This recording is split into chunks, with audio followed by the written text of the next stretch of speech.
Começa agora Cinema na Varanda, com Chico Firman, Michel Simões e Thiago Faria. Varandeiros e varandeiros, começando o Cinema na Varanda, sou o Michel Simões, episódio número 183, Chico Firman, Thiago Faria, episódio tudo sobre 1999. Finalmente chegamos no episódio que tanto prometemos, né, Chico?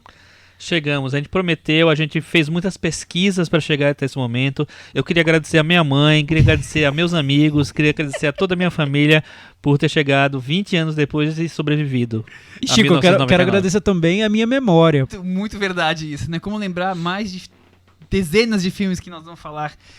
Estamos abrindo, então, uma série de episódios especiais para celebrar os 20 anos de filmes marcantes de 1999 e tentar relembrar essa época, relembrar que tipo de cinema que era feito, tentar ver que filmes que sobreviveram bem depois de 20 anos, quais filmes ficaram lá no passado e pouco nós lembramos. Também vamos falar um pouco sobre o Oscar, que entregou os prêmios de 99, como é que foi, quem filmes ganharam, se eram grandes filmes ou não, os principais festivais também, como a gente sempre comenta, quem ganhou Cannes, Berlim e tudo mais. Enfim, que filmes que deixaram legados depois de tantos anos. Temos, acho que, muito papo para discutir, né? Michel, tem uma palhinha sobre alguns dos filmes que vão entrar nesse episódio? O episódio de hoje nós vamos bater um papo sobre filmes com as maiores bilheterias do ano de 99. Então, todos os filmes que tiveram ali no top 20, nós vamos bater um papo rápido. Também vamos falar sobre filmes que levaram...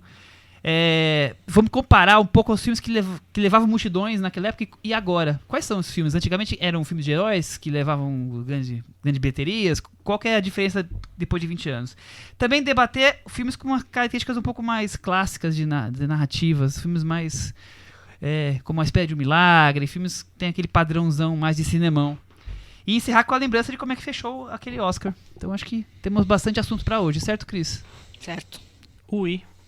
1999. Eu queria que tocasse a música do Capital Inicial essa hora, né? Thiago Faria. Ou a do Prince, né? É isso que eu ia falar. A do Prince é mais animada.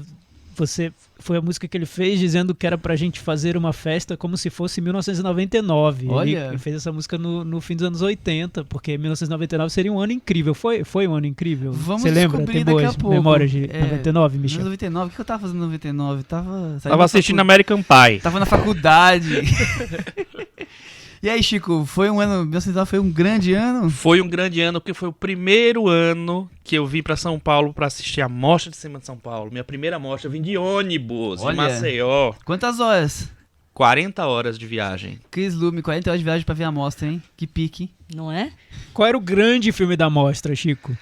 Cara, eu vi vários, inclusive dos meus favoritos aqui, acho que tem alguns que foram. O Verão Feliz, do Takeshi Kitano, tava lá. Quem ganhou a mostra naquele ano foi o Nenhum a Menos, do Zhang Yimou. E... tinha vários, eu não lembro. Muito bem. Bom, nós vamos falar de 1999, que está comemorando agora 20 anos desse ano marcante pro cinema. Vamos resgatar aqui filmes que deixaram saudades, ou que estão presentes até hoje, ou que foram esquecidos. Vamos ver se foi um ano realmente de filmes que marcaram. Eu queria primeiro relembrar o contexto, como é que estava o mundo em 1999, né? Acho que a coisa mais falada naquele ano foi o bug do milênio, a virada e a expectativa que os computadores travassem, pifassem e não conseguissem mudar o numeral, né? Havia toda uma discussão, os vírus de internet dos anos 2000 que iam vir. Foi o ano do massacre em Columbine, então acho que foi o primeiro massacre que ganhou as manchetes com força, né? Aqui no Brasil, o governo era do FHC e vivemos o ano do apagão. Lembra do blackout, Cris? Isso é verdade. Verdade. Ficamos sem luz algumas horas, né, Thiago? Como é que foi em Brasília isso? Eu lembro ainda hoje, viu? Eu lembro do blackout. Eu não lembrava que era em 99, mas eu lembro desse momento. Foi um desespero. Foi uma loucura, gente. Uma loucura, todo mundo no escuro. Todo mundo no escuro, né? Nossa, e ficava, né, horas. É impressionante, aconteceu várias vezes. Foi o ano que a TV Manchete acabou e começou a Rede TV. E tivemos esse prazer de receber programas como João Kleber, né? Luciana Gimenez. Foi muito importante, né?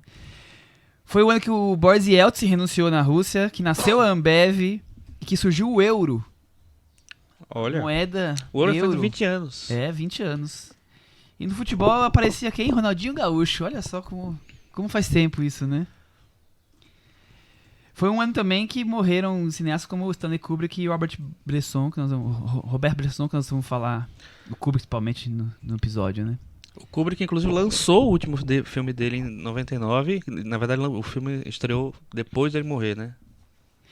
Então é isso, acho que a gente vai ter bastante assunto aí, tem bastante filme. Lembrando que a gente fez algumas semanas uma enquete com os varandeiros, ouvintes, e foi escolhido Magnolia, então teremos um debate sobre Magnolia de Paul Thomas Anderson. Não sei por que Paul Thomas Anderson nunca entra na conversa, né? Eu queria saber quem fez essa somatória de votos. Foi o Google. Entendi.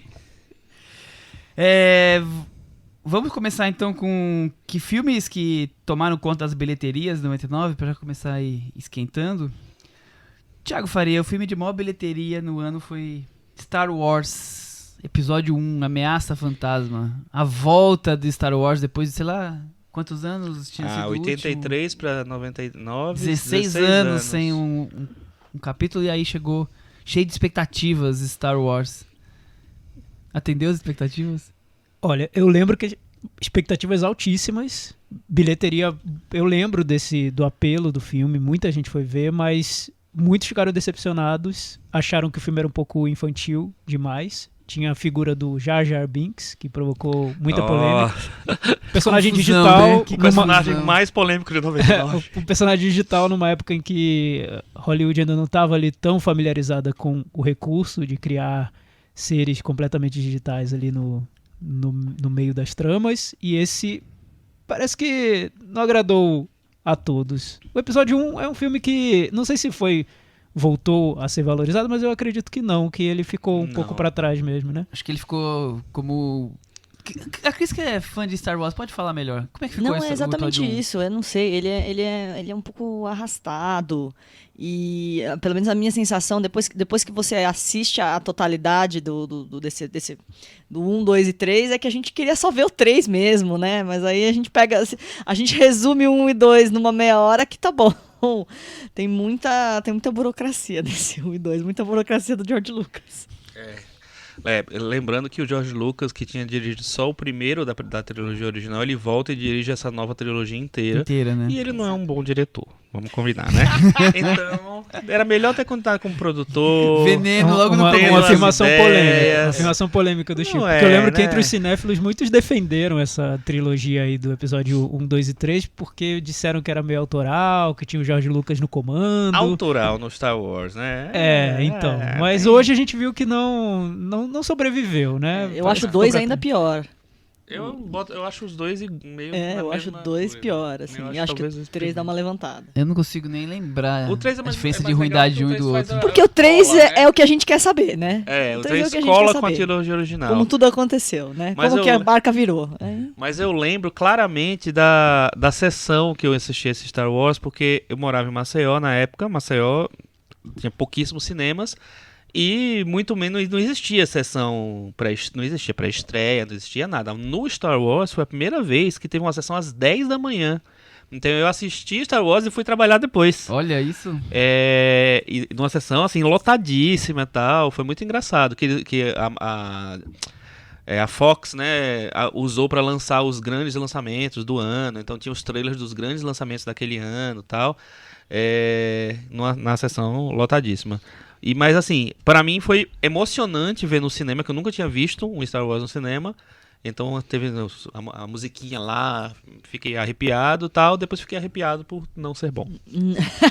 Não, e é Mas Chico, verdade, você né? já não gostou quando você viu, ou isso veio com o tempo? Eu achei fraco. Eu achei cansativo, eu lembro. Não, e tinha essa comoção do trailer mesmo, né? Assim, não existia trailer no YouTube, né? Então você vai passar o trailer e tal. Eu lembro que principalmente nos Estados Unidos tinha...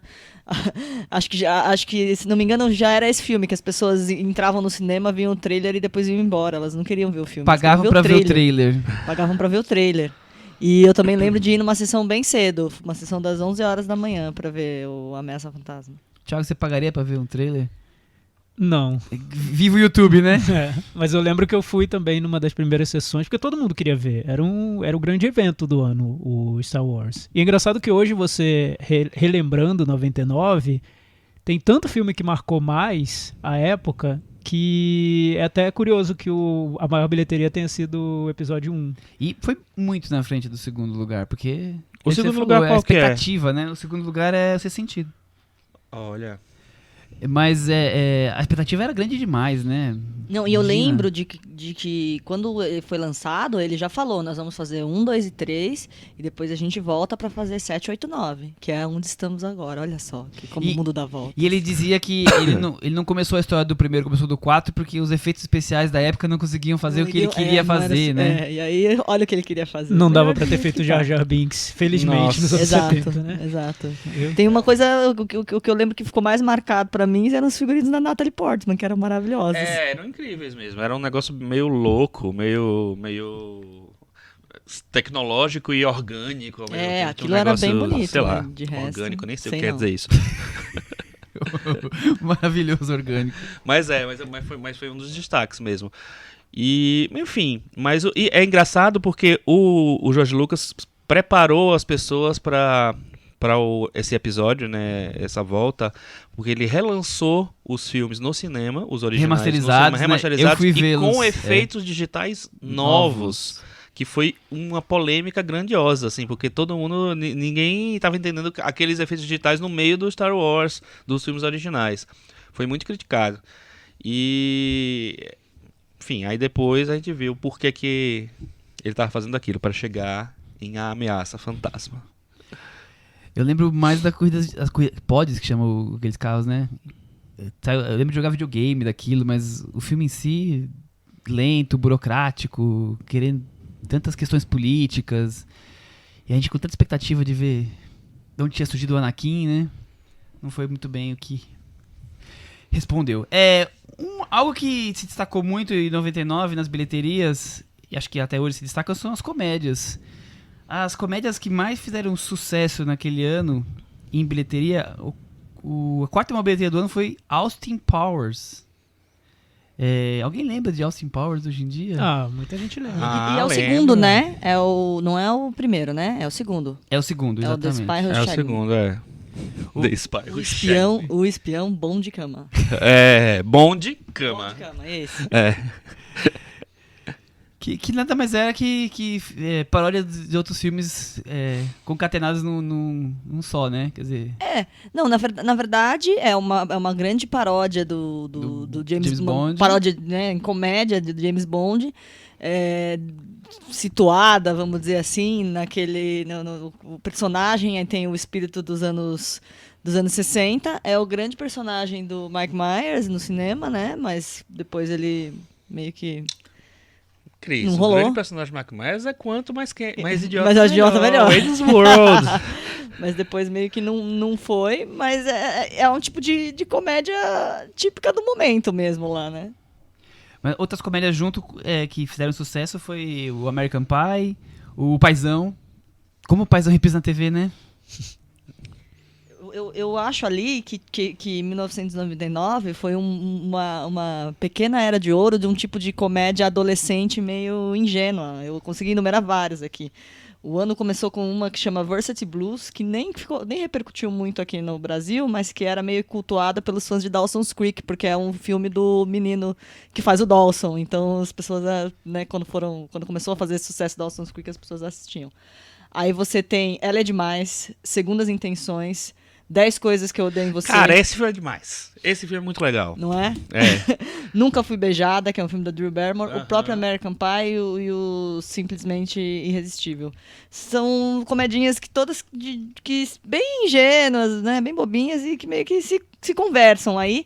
E que foram lançando essas estrelas desse tipo de comédia, tipo Sarah Michelle Gellar, né? Que era da Buffy. O próprio... Deu uma revivida na carreira da Drew Barrymore, esse filme, Eu Nunca Fui Beijada, Sim, porque ela tava exatamente. meio que num ostracismo e de repente ela volta. Enfim, foi um ano que deu uma agitada nesse... O 10 Que Coisas... acho que uma coisa que não existe mais, né? Essa O 10 Coisas que comédia- Eu Odeio em Você lançou 2 atores importantes, né, para os anos seguintes, que foram o Joseph Gordon-Levitt e o Heath Ledger. Heath Ledger, Heath exatamente. Ledger tem uma cena incrível, ele cantando Can't Take My Eyes Off You. E a Julia Stiles também tá nesse Verdade. filme. Não, Foi um celeirinho hoje esse sumido, filme. Fred Prinze Jr., que era um galanzinho de Do Ela é dessas Demais, comédias, né? do Ela é É. Demais, do Segundo Intenções. Mas o curioso é que essa onda dos anos de 1999 voltou 20 anos depois na Netflix, porque a Netflix esse ano toda semana tem uma comédia romântica exatamente nesse exatamente momento. isso. Exatamente. É exatamente essa pegada para todos os garotos que amei, era mais ou menos o que existia aqui. Mas é curioso isso, né, Thiago? Deles estarem resgatando esse espírito numa época que esses filmes nem eram de muito sucesso de apelo público, né? Mas nenhum deles se destacou aí mais fortemente, né? Como um grande filme da época. E o Netflix tá fazendo, mantendo a mesma quando a situação. gente vê a lista de bilheterias de 99, tem uma diferença grande para a lista de bilheterias dos anos seguintes, porque ainda tinha muito filme original, tinha o Sexto Sentido, que foi o segundo, né, mais visto. Hoje a gente vê muita franquia e muita animação. Esses filmes dominam geralmente se você contar só os filmes da Marvel, eles estão lá no top 10 ocupando quase tudo. Era uma época em que isso ainda tinha uma segmentação um pouco maior, né?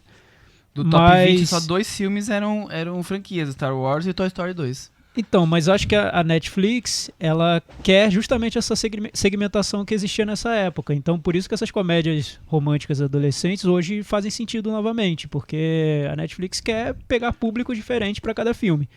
E esse filão da comédia romântica exatamente igual ao de 99 é um fenômeno na Netflix. Eu vejo pela quantidade de filmes que eles lançam, né? Acho que essa semana... Na semana que a gente tá gravando tem 2, na semana passada tinha 3, enfim, é uma quantidade enorme. Eu acho que tem um comportamento cíclico mesmo, de coisas que fazem sucesso em determinado momento, que somem, desaparecem, ficam menos importantes, e que aí voltam ou pela nostalgia, ou porque alguém lembrou que isso aqui pode dar certo e tal, e faz de novo, e o gênero meio que se renova a partir de um negócio que você nem estava esperando tanto. Acho que acontece com vários gêneros e com as comédias adolescentes tem acontecido muito, né? A gente fez um episódio especial é ótimo, né? Mas fez um episódio em que a gente falou de 2 comédias adolescentes, né? Foi. O Para Todos os Garotos que Amei e o Sierra Burger é uma Loser. E pegou bastante, acho que esse espírito aí o que representava esse tipo de filme naquela época, né? A gente citou mais os anos 80, mas realmente nessa época, em 99, nessa época, fim dos anos 90, tinha um grande movimento desse tipo de comédia. Então, saindo um pouco das comédias mais adolescentes e outra coisa que era muito forte na época eram as comédias românticas, meio dialogando que nós estamos falando agora, mas as mais adultas, digamos assim, que acho que foi o ano que a Julia Roberts de vez ficou marcada como uma das atrizes de comédia romântica. Foi o ano de Noiva em Fuga de Lugar Chamado Notting Hill. E lembrando que ela estava vindo de um casamento do meu melhor amigo, de 2 anos antes, e tava para fazer, e no ano seguinte ela ia fazer o Erin Brockovich. Então era assim, foi um período assim que foi o ápice da Julia Roberts. Mas o Erin é meio quero ser uma grande atriz e não mais ser Sim, não, mas o que eu quero dizer foi um momento muito bom para ela, né? Ela tava fazendo esses grandes filmes de grande bilheteria e ela ainda conseguiu emendar um filme que ia dar um reconhecimento para ela, tal, né? Exatamente. E os filmes mais de ação, digamos assim, os principais destaques na época foram A Múmia, em bilheteria, 007, O Mundo Não É o Bastante. Foram as 2 que tiveram no top 20, além da Disney lançando Tarzan. Porque o Matrix não era depois que se tornou um blockbuster, né? Mas acho que quando foi lançado, ninguém conhecia muito, ninguém se esperava, né? Kenny Reeves não era não sei, eu lembro de todo Olha, mundo querendo ver. O Matrix eu lembro da sessão em que eu vi, porque ninguém sabia qual era o filme, ele veio do nada. É isso que eu quis dizer. Eu vi numa pré-estreia e ninguém sabia o que era. E na sessão em que eu vi já teve um impacto muito grande. Eu lembro que eu saí da sessão pensando, olha, alguma coisa vai sair daí. Melhor filme de todos os tempos. Porque foi incrível a reação das pessoas e o filme tinha algo diferente ali na maneira como ele foi feito. E acho que... Não sei em que posição ele tá na lista de bilheterias. Ele é o 5º. Tá, então tá muito bem na lista de bilheteria. E aí valoriza ainda mais o Matrix, porque ele veio do nada. Não é como o Star Wars Episódio 1, que veio do tudo, né? O Matrix veio do nada. Então, pra chegar ao 5º lugar, mérito... Dá pra dizer que foi um dos grandes hits do ano, talvez o maior. Eu acho que foi um dos filmes mais transformadores do ano, porque é um tipo de filme de ação que não existia né? Um tipo de tecnologia que se apresentou ali e que já criou um impacto gigantesco. É um filme que traz uma mitologia, então ele já tem um diferencial em relação aos filmes de ação que se resolvem neles mesmos, né? Eu acho que é um filme que faz a gente pensar. Então foi um filme que fez muita gente achar que os limites de filme de ação se ampliaram. E realmente ele deu uma chacoalhada nisso, né? E eu lembro que ele foi lançado, se eu não estou enganado, porque eu lembro muito bem da sessão. Foi em fevereiro, março, num período em que lançam os filmes. Se eu não me engano, aqui 31 de março foi Aí, lançado. março. Poxa, olha só minha memória. Tá boa, Gente, viu? tá que Tá bom. boa. Então, mas é porque eu lembro que foi um período em que não era de grandes lançamentos. Os filmes de verão nessa época eram realmente no verão É americano. junho, né? Então, Ou é que hoje isso tá julho. mais elástico, É. né? Eles lançam os filmes antes. Mas na época não. Na época março era um período meio morto ali pra filme. Uhum. Eu acho que esse é um Pegava- filme que ficou mesmo, né? Ele criou um imaginário Ah, eu coletivo, acho- eu uma acho estética que ficou até hoje, né? Eu acho que se pensar em filme influente de 99, pra mim é esse. Provavelmente deve ser, assim, no todo, né? Em como se pensa a tecnologia no cinema. Em como Acho se que pensa o muita maior coisa. legado de 99 em cinema é o que deixou Matrix, eu também acho. Tanto na questão visual, que vocês estão falando, efeitos especiais, o bullet time, é bullet time que chamava? Que acho que foi criado ali. Até coisas como... hoje que a gente está até hoje tentando fazer filmes sobre internet, sobre tecnologia, e ali ele já estava fazendo isso, né? Vários conceitos que hoje estão super bem difundidos na relação usuário-internet, ali estava nascendo a questão de estar dentro de uma realidade paralela. O Thiago tá aqui. Fora essa questão da filosofia que o filme trazia, dessa teoria da conspiração, de que vivemos num mundo que na verdade é falso e existe outro mundo, mais influente que nunca em 2019, né? Hoje todo mundo acredita em teoria da conspiração, na Terra plana e tudo. Então Matrix trouxe essa ideia de que o mundo que a gente vive não é a realidade, existe outra coisa e que vamos descobrir que tá no subterrâneo, enfim. O Chico, nós estamos vivendo no mundo de Matrix. No Brasil, não responda isso. Responda sobre o filme, vai. Sim, estamos. Quer dizer, eu espero que estejamos. Nossa, eu queria muito que a gente conseguisse o caminho para fora dessa Matrix. Mas enfim, eu adorei o filme quando eu vi. Eu fiquei super impactado. Entrei totalmente na ideia, na proposta do filme, de brincar com isso. Eu acho tão legal quando o filme extrapola essa questão do gênero. Eu acho que o Matrix faz isso muito bem, porque tem um roteiro muito, muito cheio de camadas, vamos dizer assim, né? Como na própria vida, no próprio mundo. E eu adoro o filme. E é engraçado que ele é estrelado pelo Keanu Reeves, que a gente já comentou, fez um episódio inteiro sobre ele, e que é um ator que não é, sabe, não traz muita coisa, mas assim, ele funciona totalmente nesse tipo de filme, porque o mais importante ali, eu acho que é o roteiro, são os efeitos especiais, é o visual, e o Keanu Reeves é muito funcional ali, eu acho. Eu sou muito fã do Matrix, gosto muito. Como ele tá fazendo 20 anos Matrix, tem bastante especiais, né? Hoje, podcasts sobre, ou matérias. E eu vi que o Keanu Reeves era, sei lá, 15ª escolha de elenco. Brad Pitt, tantos outros atores foram almejados. Agora, o que eu achei mais interessante foi que os Wachowski, na época, os Wachowski, conseguiram só $10 milhões para fazer o filme, na época. Aí o estúdio que era o Warner, deu dinheiro pra eles. Não, vamos gostando do roteiro, fazem 10 milhões. Aí eles pegaram e fizeram uma cena, uma sequência e entregaram, com 10 milhões deu pra fazer isso daqui. Aí os chefões assistiram, quanto você precisa pra fazer o resto do filme? Aí, e pagaram, quer dizer, é muito acreditar no taco, né? Quer dizer, envolver um monte de atores, pegar toda a receita que você conseguiu e vou fazer só um pedacinho. Tenho certeza que vai ser tão interessante que eles vão conseguir mais dinheiro pra gente, né? Eu acho que o Matrix, você falou, né? Foi um filme que talvez tenha trazido mais impacto para o ano. Eu acho que mais influência, né? Eu acho que ele e a Bruxa de Blair foram os grandes fenômenos culturais daquele ano. Não foram os melhores filmes, É. mas foram os filmes que eles chacoalharam criaram mais. o influente. É porque o Bruxa de Blair, então, ele criou um gênero, né?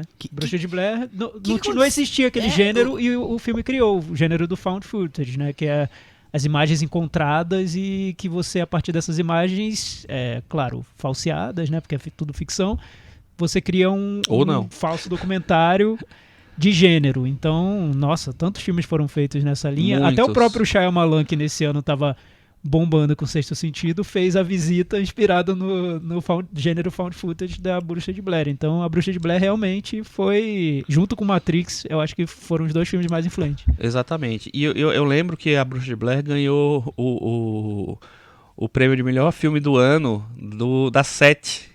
A revista de cinema 7. que nessa época dominava, né, o mercado de Imagina, cinema Chico, todo. nessa época ainda dava pra você fazer surpresa, esconder o spoiler e fazer pessoas acreditarem que o filme, que tudo que tava no filme era um documentário de verdade. Então, mas Eu conheço pessoas que foram ver e acharam que era de verdade. Mas muita gente, porque a Bruxa de Blair, eles fizeram um trabalho, os diretores, que são, acho que é Eduardo Sanches e Daniel Myrick, eles fizeram um trabalho muito preciso, assim, de inventar uma mitologia. Então eles criaram sites falando sobre a bruxa como se fosse um personagem real, fosse uma história real. Então eles espalharam esse fake news aí. Olha o fake news, olha de onde surgiu.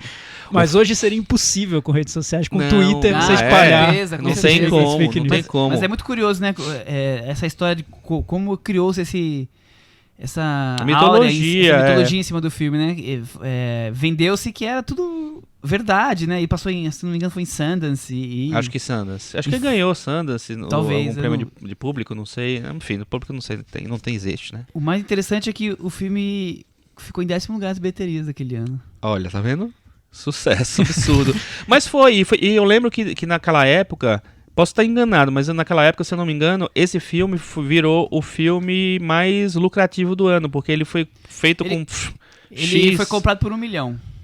Ele custou menos, mas ele foi comprado pelo estúdio por 1 milhão. E Ele rendeu tem uma rendeu- ideia, e rendeu 140. Ó, E custou bem menos que apenas isso, né? 140. Eu acho que até hoje ele deve estar no top 10 dos filmes mais Lucrativos. porque depois fizeram o Atividade Paranormal, que conseguiram fazer por mais barato e foi um sucesso enorme também. Então, Mas acho que ainda assim deve estar ali no...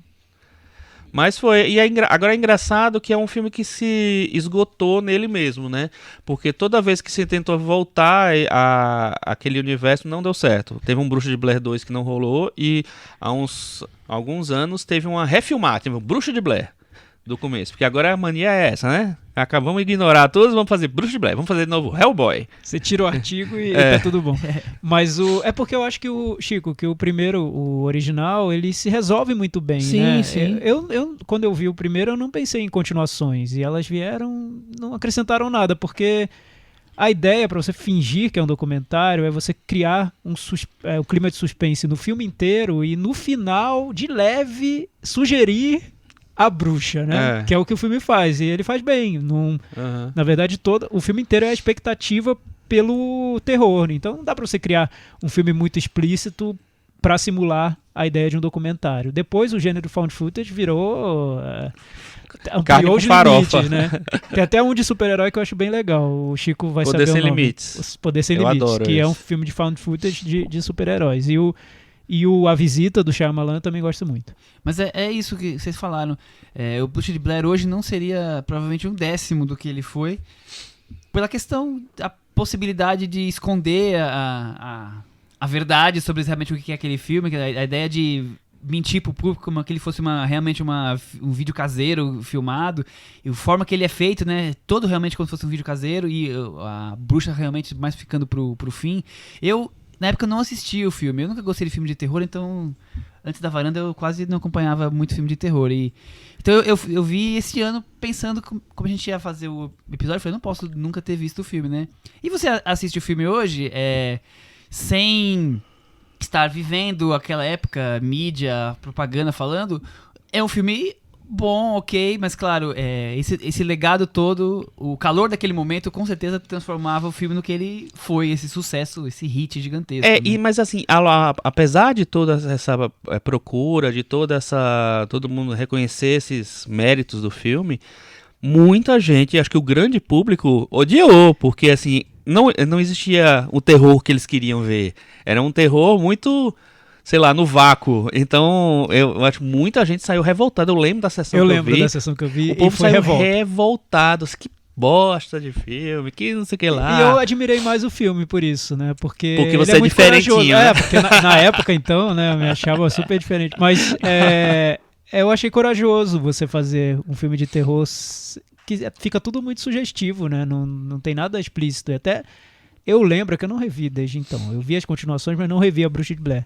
Eu lembro que no final, a única sugestão de que teve alguma coisa ali são marcas na parede da casa, não são marcas de uns dedos Não, da e, mão. e passa uma E pessoa. passa um É. vulto, Vulto, né? um vulto. Enfim, as pessoas estavam esperando, muita gente estava esperando um filme de terror mais convencional e encontrou Porque isso. na verdade ele acaba se tornando quase que um filme, um drama sobre aquelas pessoas que estão com aquela câmera buscando uma bruxa que nunca aparece e elas estão com tanto medo que qualquer coisa eles ficam morrendo de medo. Mas Um drama, né, bicho? É. Bergmaniano. é quase isso. Só que, como você tem essa informação de que tem uma bruxa ali, então você fica na atenção da pessoa, mas na verdade acho que esse é o charme do filme. É você não ter efeitos especiais, você não ter monstros, não ter aparições nenhuma e você conseguir criar esse clima de deixar pessoas ou na expectativa ou irritadas, mas dentro da atmosfera do filme. Pra mim, isso é com a grande certeza. vantagem. Eu acho incrível como eles conseguiram fazer isso. Porque realmente, assim, imagina, a internet era uma coisa muito difícil Era uma naquela floresta era, a ser explorada. era aí, um né? negócio que você não sabe, e eles conseguiram espalhar isso pela internet e as pessoas foram assistir já com a informação de que aquilo poderia ter existido, que tal. Eu acho fantástico. E em relação à história da pessoa passando lá no final, que só deixa pro final, eu acho que com as exigências de hoje, eu acho que essa é a primeira cena do filme, entendeu? E o resto seria um flashback. Mais ou menos Mas isso. o que é interessante falando em Matrix e Bruxa de Blair é que foi um ano que o cinema de entretenimento estava tentando ser mais original, mais criativo, buscar caminhos que não eram tão óbvios e nesse ponto foi um ano diferente do que viria depois, eu acho, principalmente. Ainda não existia essa onda de filmes de super-heróis. Você vê que não tem nenhum filme de super-herói. Não tem nenhum filme. Não tá existe, surgindo. não tem filme de super-herói. tinha.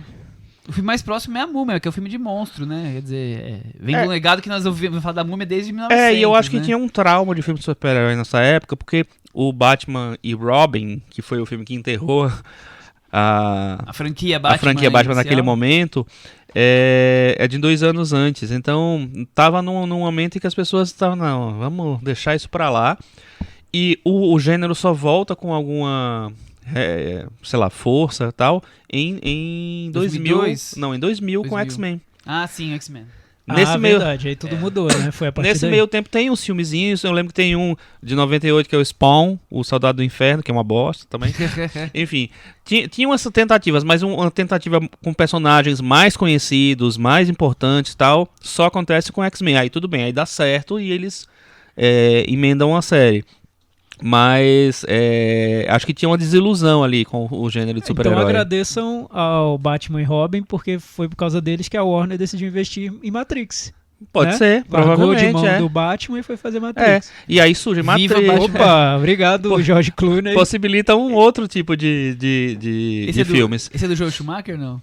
Joe Schumacher. É do Joe Schumacher. Joe Schumacher, o Os cara que dois mais últimos. estraga filmes. Mas ele tem filmes bons, mas enfim. Nenhum. Tem. Mas, e esse ano, você já falou rapidamente, assim, eu acho que um dos grandes sucessos comerciais do ano e um dos filmes que também provocaram muito impacto foi O Sexto Sentido, né? Exatamente, tava aí o Shyamalan aparecendo pro público, ainda sem dividir crítica, o público, todo mundo gostava dele em 99. 99, acho que ele deve sentir um pouco de saudade de 99, né, Chico? Com certeza. Era uma unanimidade, as pessoas adoravam o Segunda Shyamalan. maior bilheteria do ano. Então. O maior plot twist da história, Cris. Mas né, assim, é isso, mais um da série só em 1999 mesmo, pra não ter esse spoiler, né, pra não ter essa coisa do final ser revelado. Eu lembro que nas matérias que saiu nas revistas, eu lembro não sei se foi na Veja, Isto É, da época, que a época, a revista Época acho que não existia ainda, veio uma tarja vermelha. Não leia se você não quiser saber spoilers do filme, porque era bem escondido mesmo.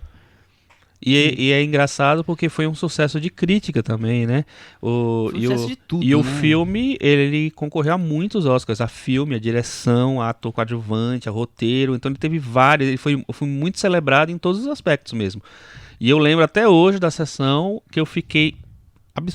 Enfim, fiquei totalmente impactado porque eu realmente sou muito burro, né, gente? Eu não percebi nada daquele negócio. Alguém percebeu? Hoje Eu parece percebi. tão simples, né? Mas na hora ali... Não, Só o pequeno hoje Thiago não. pra eu encher percebi. essas Foi coisas. horrível, porque eu fugi de spoilers. Naquela hora, Cris, quando ele revela um negócio que vai ter aquele flashback é bem didático, tá? Eu tô assim, puta, como eu sou burro, como é que eu não... Não, eu adivinhei. Porque eu acho que porque eu tava buscando uma surpresa no filme. Eu não sabia o que era, mas eu tava buscando algo surpreendente que iria acontecer. Nascia um fã de Shyamalan ali, né? Não, e aí eu vou contar porque já passou na sessão da tarde. Já passou na sessão da tarde. Gente, né? spoiler liberado. Já passou os filmes têm 20 anos. Deve ter passado na Ana Maria Braga. Spoilers liberados. Enfim, a primeira cena do filme, uma das primeiras, é o garoto conversando, ou o garoto ou outro personagem, não sei, mas aparece o Bruce Willis com uma expressão plácida e meio pálido, que eu olhei pra aquela cena e falei, tá morto. E aí o filme foi confirmando pra mim que ele tava morto. Então, quando revelou a surpresa, eu pensei, gente, mas isso não tava meio claro. Como Mas enfim, assim? foi sorte, eu geralmente não adivinho, mas nesse caso bateu um anticlímax ali no final, que eu achei meio óbvio.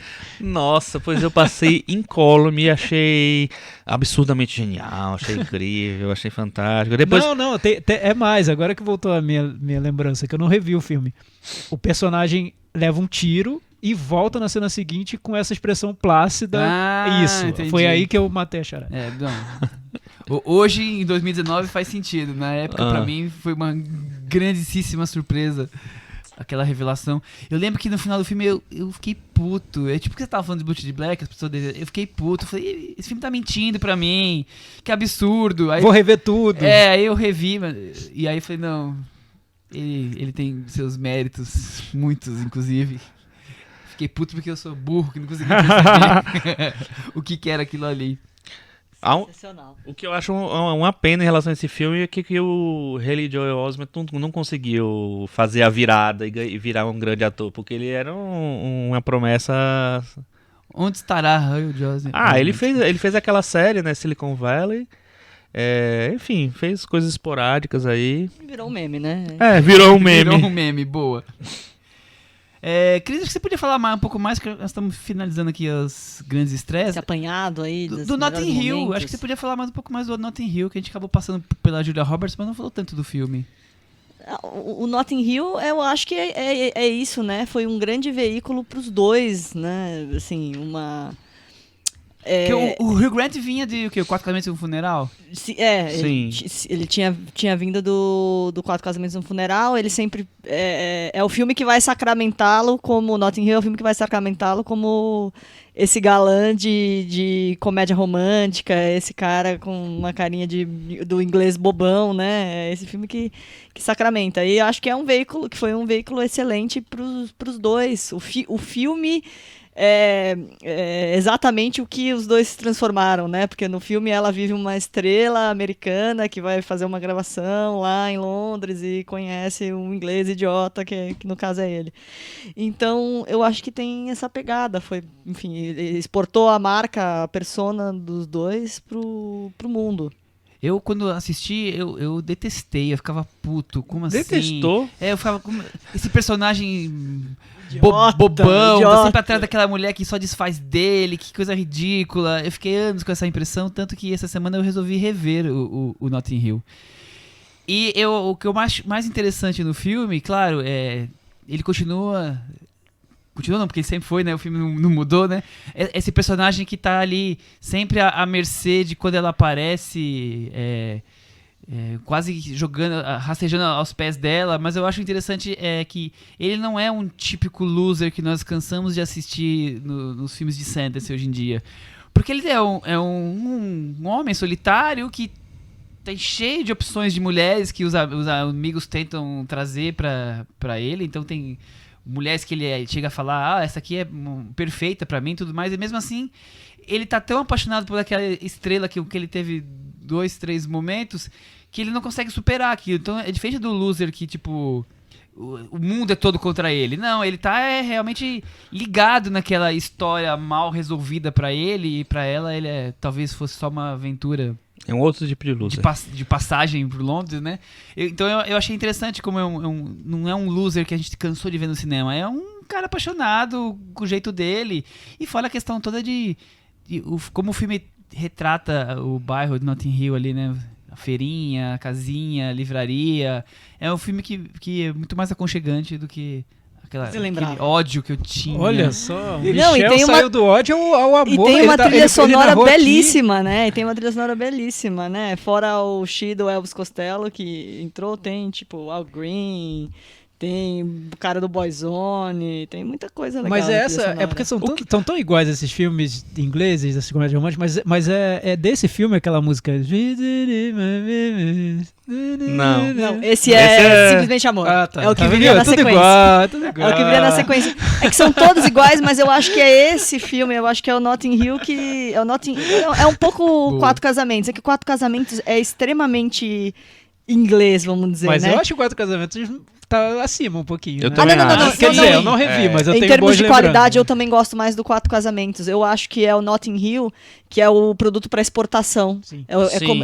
É o Richard Curtis formata o produto para Olha, exportação você no deu Notting Hill. Você deu a definição que eu sempre busquei pra esse filme, porque eu acho o filme simpático e tal, não sei o quê, mas assim, não chega nem aos pés do Quatro Casamentos. Não, eu também acho. Eu também gosto mais do Quatro Casamentos. Nesse caso, eu compro uma comédia romântica, ganhe um guia por Notting Notting Hill. É isso. Isso, exatamente. Mas o Michel, a interpretação dele levou para um outro patamar. Acho que tem É. um quê antes do pôr do sol, né? Um encontro ali de uma entrevista Não chega que a tanto, pessoa não chega guarda. tanto. Não, eu O acho que Michel, o que você mudou tá no em outro 20 nível, eu anos? acho. O que mudou em 20 Michel anos? mudou. O Michel conheceu uma inglesa, né? Ah, Ou quer dizer, então.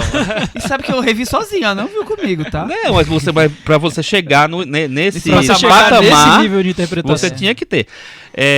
Mas sabe o que é que mais eu acho legal nesse filme? É o personagem do amigo lá, que é o ele é a coisa mais Reese engraçada. Ifans, né? Como é que fala o nome dele? Eu acho que é Rise Ifans. Rise Ifans, enfim. É o Spike no filme. Eu não sei, É porque eu o acabei sujo de lá ver, que não né? toma banho e tal. Ele é maravilhoso.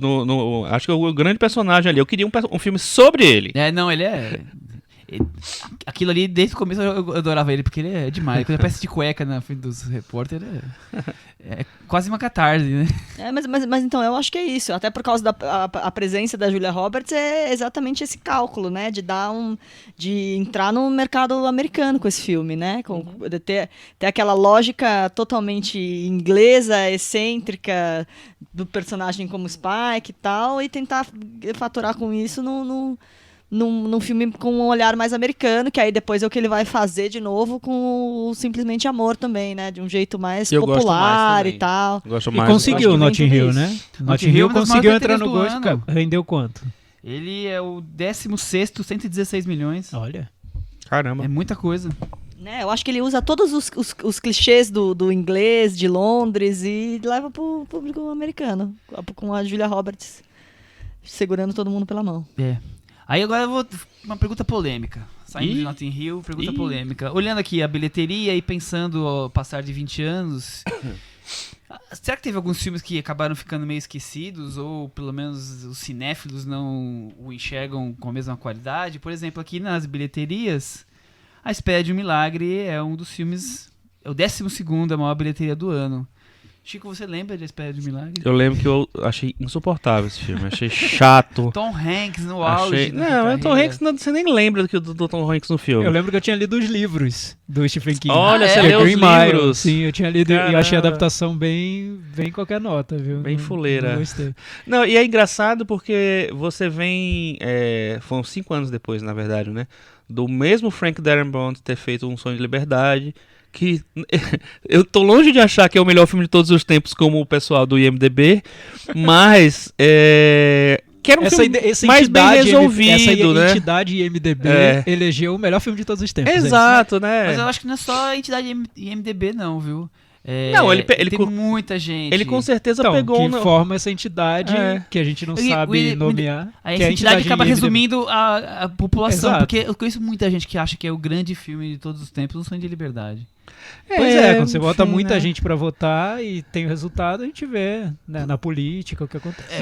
Mas eu acho que ele ter chegado no IMDb nesse patamar fez as pessoas... Nossa, realmente esse filme é bom. Aí vamos lá, sabe? Mas por que será que ele chegou assim? É o É a filme de lógica do estimação dos best-seller. usuários do IMDb. Eu acho que é a lógica Eu do não best-seller. sei. E eu Você tá acho falando que... do Um Sonho de Liberdade. Um Sonho de Liberdade. Isso. E eu acho que Que é tem de uma- 94, não sei É. porque a gente começou a trouxe- falar dele. Não, por causa É do do diretor do Espera de Milagre. Espera de um Milagre. Desculpa. Não, o que eu acho é o seguinte, e assim... tinha uma expectativa, só localizando aqui o Sonho de Liberdade, tinha uma expectativa enorme pro A Espera de um Milagre, porque era o filme do diretor do Sonho de Exatamente. Liberdade, era um filme numa prisão também, todo mundo achava que ganharia o Oscar. Tom Era, Hanks já Stephen- tinha era ganho Stephen o King Oscar, também. Exato. Então acho que tinha vários elementos lá, né? Eu acho que que se o Sonho de Liberdade era um filme bem resolvido, era um filme mais... Pra mim, o Espera de Milagre era um filme que ele queria ser bem resolvido. Ele queria ser um grande filme. Ele queria ser um filme emocionante. E eu acho que ele falha em praticamente tudo. Acho um filme chato. Acho que é um filme que não envolve tanto quanto o Um Sonho de Liberdade. E acho que o grande personagem, que é o do Michael Clarke Duncan, me parece um personagem muito talhado, muito pedindo pra ser gostem de mim, sabe? E isso me irritou. Ah, eu na acho época. ele tão bobão, meu Deus do céu. mas- muito. Aí, vocês lembram do filme, estão dizendo que ficou esquecido, Não, lembro todo mundo pouquíssimo. lembra. Não, acho que todo mundo é porque foi um filme marcante, né? Eu acho que também repassou tantas vezes na TV, mas acho que assim, você fala. Quem lembra hoje em dia de ficar comentando Espera de um Milagre, Ah, né? mas todo dia a gente lembra. Tem sempre que alguém fala assim: ai meu Deus, coloque o nome de não sei o que e Juntos e Shallow Now. Gente, A Espera de um Milagre e Juntos e Shallow Now. A Espera de um Milagre é um meme eterno. É que era meio ridículo, né? No livro até fazia algum sentido, porque Stephen King faz qualquer coisa fazer sentido, mas levar aquele personagem pro cinema ficou um personagem bobo, enfim, não deu certo. Mas talvez o legado de Tom Hanks mais Frank Darabont tenha ajudado a esse filme ter sido, sei lá, naquele ano destacado ou tão Sim, falado. não, né? com entre, certeza. entre os né? lançamentos da Warner, ele tinha uma expectativa muito maior que Matrix. Sim, Sim, com então, certeza, é. com certeza. Não, e ele foi indicado ao Oscar de melhor filme. Eu Nossa, acho que o foi? Darren não foi indicado Ai, meu a Deus, diretor, aí, mas ele olha foi só. indicado ao Oscar de melhor filme. E o Michael Clarke Duncan concorreu a melhor... Coadjuvante, não era? Ator coadjuvante, exatamente. Então, o filme teve sei lá, uma projeção que eu não entendo, porque ele não merecia mesmo ter essa coisa toda. The Green Mile. The Green Mile, exatamente. Uma coisa boa nesse filme, sabe o que é? É engraçado que eu sempre gosto de uns atores que não são os destaques dos filmes e tal, mas eu presto atenção nos atores depois de um tempo. Eu sou um visionário, né? Enfim. Você, O Sam Thiago, Rockwell tá muito bem nesse filme e só depois que ele vai fazer alguma coisa que preste de verdade, né?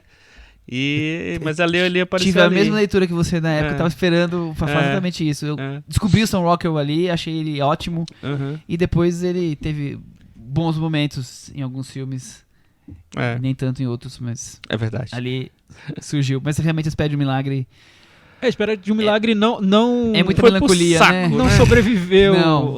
ao crivo do IMDb. Nem deve estar lá no IMDb, Olha, né? já que vocês Acho estavam que não. falando do IMDb, talvez na hora que esse podcast for ao ar já vai ter mudado um pouco a ordem, mas eu vou ler pra vocês o top 10 do IMDb hoje. Vamos ver como é que é. Em primeiro lugar tá Um Sonho de Liberdade. Em segundo tá Poderoso Chefão 2, faz sentido. Quarto lugar, Batman, o Cavaleiro das Trevas. Quinto lugar, 12 Homens e uma Sentença. Sexto lugar, A Lista de Schindler. Sétimo, Senhor dos Anéis, O Retorno do Rei. Oitavo, Pulp Fiction, Tempo de Violência. Nono, 3 Homens e um Conflito. Décimo, Eu Jogo para a Mesa, porque é um filme de 1999. Olha. O Clube da Luta. Olha! Chegou a hora de falarmos de Clube da Luta. Então dá pra ver, tem um padrão aí que eu tô Ixi. notando no IMDb. Os Olha, filmes que têm bom. umas surpresinhas Que bom no que você achou um final. padrão. Tem um padrão. Tem Não, muito filme mais realista. eu acho muito louco, porque, Tem, por tem um exemplo, padrão, como é que tem um 12 Homens e uma Sentença, que é um filme clássico, é um filme ótimo, Mas é o tem uma primeiro surpresa grande. Olha, o Clube da Luta tem também, O Sonho de Liberdade tem. Então tem uma fórmula Pulp aí que Fiction. Pulp surpresinhas. Fiction tem. Então aí, dá pra ver que as pessoas gostam de um roteiro engenhoso, Espertinho. né? É isso. É Pode mais ser. ou menos isso. Chico Firman, qual a sua relação com o Clube da Luta? Já Michel já fizemos um programa Simões. especial sobre David Fincher, já falamos ano passando de Clube da Luta. Alguns ouvintes já pediram pra gente rever o filme, que nós estávamos sendo muito exigentes com o Muito Clube da duros. Luta, que ele é um grande filme. Chico Firman, Eu vou falar pra você seu veredito sobre toda a Clube da Luta. minha... Calma, Eu assisti calma. Clube da Luta essa semana. Eu não consegui rever. Mas eu vou falar pra você o seguinte. Eu estava participando... Eu morava em Maceió, mas eu estava fora de Maceió participando de um congresso do negócio do trabalho e tal. Quando surgiu a história lá que aconteceu no cinema de São Paulo, do cara invadir o cinema numa sessão de Clube da Shopping Luta. Morumbi. E atirar nas pessoas e tal. Eu lembro claramente disso, assim. Eu só consegui ver o filme quando eu voltei, né, dessa viagem. E aí eu assisti o filme e eu adorei o Clube da Luta quando eu vi. Então, assim, eu cheguei, eu tinha uma expectativa já, que era o David Fincher, que tinha feito o Seven, que eu gosto muito, tal, não sei o que lá. E era com o Brad Pitt de novo, então, assim, deve dar uma coisa legal aí. E eu fiquei encantado, achei incrível, enfim, eu gostava de filme ruim nessa época. Como Mentira. assim? Calma, Como assim? não, tô brincando. Eu não acho o Clube da Luta um filme ruim. Você review depois? Enfim, eu fiquei encantado com tudo, com os atores, com a maneira como ele cria aquela história, com as peculiaridades daquela história, que é super... me pegou em tudo. Foi meu filme favorito daquele ano. Meu filme favorito de 99 naquela época. E aí, depois, passado... Não sei se eu cheguei a rever logo depois, acho que não. Passaram mais ou menos uns 10 anos, pelo menos uns 8 anos, eu fui rever o Clube da Luta, né? Eu tenho ele em casa, tenho um DVD e tal. Fui rever o Clube da Luta e eu não consegui rever. Não foi até o fim. Foi uma meia hora de filme e eu disse assim, nossa, mas não, é muito truquinho, é muita, sabe, muita coisinha espertinha. Eu parei de rever e terminei não revendo até hoje. Então, eu não sei exatamente o que é que eu penso do Clube da Luta hoje, porque pode ser que eu revendo agora, talvez eu mude de pensamento, mas ele realmente me perdeu muito quando eu tentei rever. Eu vi um filme de truque e eu achei isso bem bobo. E você, Thiago? O que você tem de lembranças? Então, não consegui rever. Eu queria ter visto novamente, não consegui. Na época eu não gostei muito, porque eu tinha uma implicância com o filme que tinha esse roteiro que nos prega uma peça no final e para muita gente isso é a grande recompensa de um filme, você ser enganado pelo roteiro e no final descobrir que você vivia numa ilusão. Enfim, as pessoas gostam da ideia Matrix aplicada a roteiros de cinema, né? Tudo ali é uma ilusão. Então eu impliquei com o filme, mas depois eu comecei a valorizar muito o cinema do David Fincher. Possível que hoje, revendo, eu vá gostar de outras coisas que não tenham a ver necessariamente com essa virada do roteiro. Não sei. Eu, como revi essa semana, na época que eu assisti, eu não gostei do Clube da Luta e eu continuo não gostando, mas eu consegui ver algumas coisas que eu não tinha, talvez, notado ou se destacado tanto do que da primeira vez. Aquelas imagenzinhas. Por exemplo, eu continuo falando o que a gente comentou no episódio do David Fincher, que aquela coisa da estética videoclipe, exagerada, montagem acelerada, essa coisa de ficar toda hora querendo fazer uma... Como o Thiago comentou agora, de ter uma surpresinha, de ter um roteiro que amarre o público. Eu acho que o filme é muito trabalhado nessa voltagem. Lembra quase o começo do cinema do Guy Ritchie, digamos assim, naquela época. Não, totalmente. Inclusive, os Jogos Trapaços Dois Cães Fumegantes, que é de 98, ele estreou no Brasil em 99. Eu vi juntos assim, no mesmo ano, muito próximo um do outro filme. E ele tem muitas semelhanças. E eu tenho muito problema com um filme que meio que está mentindo pra você, pra depois, no final, te falar, ó, o que você viu, na verdade, não estava acontecendo isso, estava acontecendo aquilo, porque desse jeito... o seu sentido faz também isso, e eu acho que na época eu também não gostei de sentido por conta disso, mas eu acho que esse sentido você tem uma embalagem muito mais bem resolvida.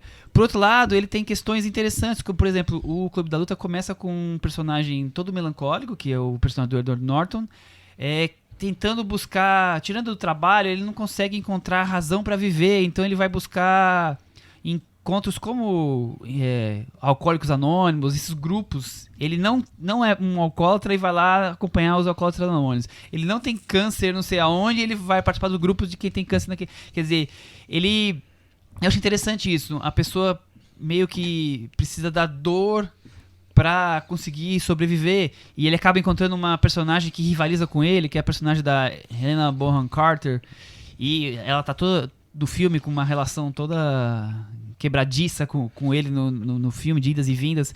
Então eu acho esses pontos bem mais interessantes Relação do que... quebradiça foi bonita, hein? Michel tá valorizando aqui os filmes, né? tá vendo? Eu acho mais interessante essa relação dela do que eu lembrava na época, ou essa coisa do começo dele buscar dessa forma, que acaba se tornando realmente o Clube da Luta. Quer dizer, se ele precisava da dor e do sofrimento para preencher o tempo livre dele, o Clube da Luta não deixa de ser o exagero dessa busca anterior dele, onde ele se encontra. Mas aí daí o filme querer se transformar numa questão sobre o consumismo, a crítica ao capitalismo e virar um filme de ato terrorista, eu acho que o David Fincher não conseguiu ali resolver muito bem o filme em todos os seus aspectos. Então eu realmente continuo não colocando como um dos grandes filmes dele. Me deu mais vontade de rever agora, porque não, eu é faço, sério. Eu tenho porque esse poder, é um filme, mas é um filme que eu também. gostava, que eu gostava bastante, que eu acho que ele, na verdade, ele pega várias pessoas que estão em bons momentos ali e ele quer fazer o grande momento. Então, o David Fincher, o Edward Norton também estava super em alta naquela O momento da época. carreira dele é aquele, né? O Brad Pitt também. Então, eu acho que é uma reunião. A Helena Bonham Carter eu acho maravilhosa naquele filme também, acho muito bem. Acho ela muito boa, né? E aí, eu acho que tem essa coisa de eles estarem... Vou pegar o Dream Team e fazer o filme, um puta filme. Me comprou na época. Me ganhou na época. Me comprou não, me ganhou. Só que depois não me ganhou muito. Então, não sei. Eu quero rever pra ver se os truquinhos me incomodam menos dessa vez. Mas eu acho muito legal rever esses filmes que foram criados como filmes sobre a época em que eles foram feitos. Então, filmes sobre o que era viver em 1999. O Clube da Luta é isso. Magnolia é isso. Existence do David Cronenberg projetava um pouco para o futuro, mas tinha essa angústia de o que era viver no fim do século. De Olhos Bem Fechados tem um pouco disso. Então, quando você revê esses filmes muito tempo depois, parece que são filmes de época, né? O Magnolia, eu fiquei com essa sensação de ver um filme que tinha a atmosfera do fim do século, as angústias de um período em que ninguém sabia o que ia acontecer e tudo era misterioso, enfim... Hoje eu acho que o Matrix, eu esqueci de citar, mas Matrix é o filme que define essa sensação de expectativas em relação à tecnologia, ao futuro e como isso era visto em 1999. Então é curioso rever hoje. Não, é bem isso mesmo. O Clube da Luta deve ter muito disso, é que eu não consegui rever. É um filme totalmente escuro, sabe? É quase todo é filme todo de noite, porque... Como ele trabalha, de noite que ele faz esses encontros, mesmo no Clube da Luta, mesmo os anônimos, alguma coisa, é todo noturno, então tem toda essa preocupação estética com E o sabão, sabe que vem que horas? O sabão. mas é também interessante quando você pega a lista dos filmes, quantos filmes sobre um cidadão comum numa situação fora do controle dele. Você tem Beleza Americana, o Matrix, De Olhos Bem Fechados, Magnolia, Clube da Luta, essa coisa do cidadão simples, comum, mas que se encontra ali numa angústia total. Eu acho que isso também tem um pouco dessa questão da virada do milênio, né? Tava tão próximo e as pessoas tinham tanta expectativa que o futuro, aquele futuro que estava realmente chegando, então que começou a surgir uma necessidade de olhar para dentro e ver como é que é a vida dessas pessoas comum, né? Quais são as angústias, quais são as tentações, o que tá conflitivo com o ser humano, né? Eu acho que foi um ano marcante.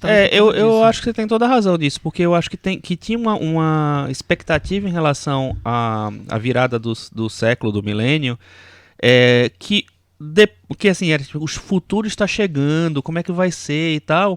e que depois que passa a virada do milênio, acabou, entendeu? Acabou. Aí vamos fazer filme de super-herói. Que futuro? E é boa isso? sorte, boa viagem pra todo Não mundo. aconteceu nada, né?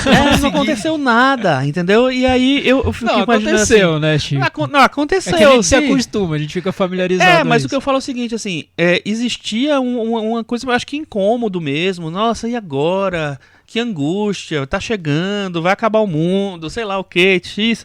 E depois essa angústia ficou diluída, eu acho, entendeu? Não concentrada nessa coisa meio épica de Não, tem tudo isso, mas, por exemplo, Mudar o meu milênio. caso, eu olhava quando era criança, eu olhava os anos 2000, eu vou ter 21 anos. Nós vamos viver num mundo tipo os Jetsons, nós vamos viver com espaçonaves. Então, e aí foi chegando nos anos 2000, e aí o que aconteceu? A vida foi mudando devagarzinho, passo por passo, né? Não teve uma mudança drástica que talvez hoje tenha. Hoje com a internet, com os smartphones, a vida, você olha para os anos 80, é completamente diferente, né? Tava brincando aqui de gente que pagava pra assistir trailer. Hoje em dia você vai lá no YouTube e vê, quer dizer, o quanto a vida mudou. Mas você só vai percebendo isso devagarzinho. Então, quando você faz um filme de 99 para 2000, é amanhã. Tua vida não vai mudar de um ano pro outro. Então foi a hora de você olhar pra dentro das pessoas, né? 99 era muito interessante porque ainda era uma época, por causa da... Enfim, não lembro se já tinha, né? Celular, assim. Mas era um outro tipo de coisa, porque era aquele momento em que você não estava preso a um imediatismo de eu estou conectado, eu estou aqui, sabe? Você ia pro cinema, você desligava o telefone e acabou. No hoje máximo, não. eu esperando o filme começar, jogava o jogo da cobrinha.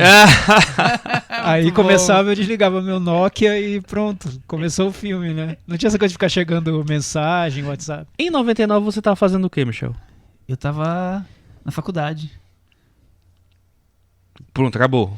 Eu tava na faculdade e tava no meu primeiro emprego. O primeiro emprego que era uma... Eu trabalho com comércio exterior, já era uma empresa de comércio exterior, mas eu era auxiliar de escritório. E ao mesmo tempo, meu chefe tinha um restaurante, então eu ajudava no restaurante. Eu ficava no caixa, eu fechava o dinheiro, ia entregar ticket. Olha eu que fazia legal, essas coisas, né? era um... Auxiliar de escritório. Não, era da família quase. Tem gente que achava que eu era da família, porque Você tava em todas. era 2, 3... O pai, 2, 3 filhos e eu ali. Aham.